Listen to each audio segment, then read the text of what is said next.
If the reports of the Phillies losing Bo Bichette wasn't that concerning to you, if you're an Eagles fan, there are major reports coming out that A.J. Brown wanted a trade, but not once, but multiple times. A.J. Brown asked for a trade numerous times this past season, as early as week 3. Multiple sources confirmed to the Bleeding Green Nation. Now, you can believe what you want, but all I'm going to say is there's a lot of writers in Philly that do this, that like to, spread the drama, churn the butter, churn the stories, churn the clicks, sorry for hitting the camera, they'll do anything for a click. You have to imagine, right, A.J. Brown is the biggest focal point of this offseason, right? Many fans want him to be traded. They don't want him to be here anymore. He had a bad game. He was getting into a fight with our coach. So, of course, right, every news article, they're not going to be talking about Nakobe Dean. They're not going to be talking about Goddard. They're not going to be talking about Blankenship.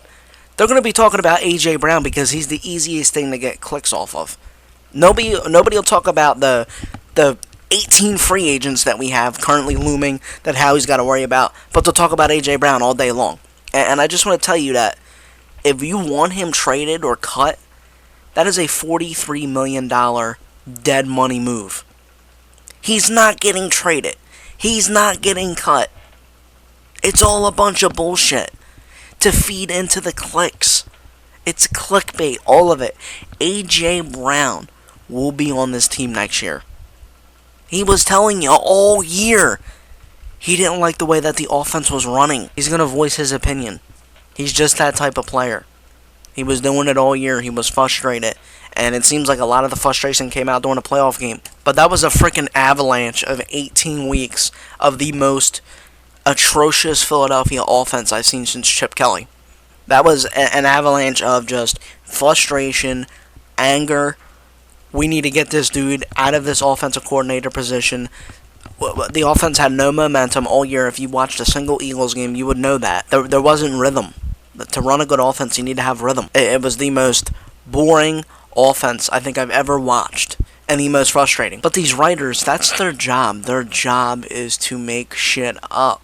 A.J. Brown, he's so easily manipulated by the media that he was telling us all last year that this dude, Kevin Patullo, was an idiot. He was putting his little cryptic tweets out. People were going crazy over that. So I just want to remind you that not everything you see on the internet is true. And to just be careful where you're overall putting your attention and energy. Like, Philly writers are notorious for doing this. They're notorious for starting problems. Granted, I'm going to give James Harden the benefit of the doubt. There was a reporter like 5 or 6 years ago that was just spewing a whole bunch of bullshit about James Harden. And I didn't like the way that James Harden went out of Philly. I thought he was going to be great for us, but you know how that all played out. But literally, the reporter was there, and Harden called him out for his bullshit. He was like, dude, you're making this up. I never said that. That never happened. And we need the players doing that more often. Because I guarantee if the players were confronting these reporters more often, less shit would happen. We could say that, and then he could come out next year and be like, yeah, that was all bullshit. But all these stories, they just want clicks. It all feeds into their money. Don't believe everything you see on the internet.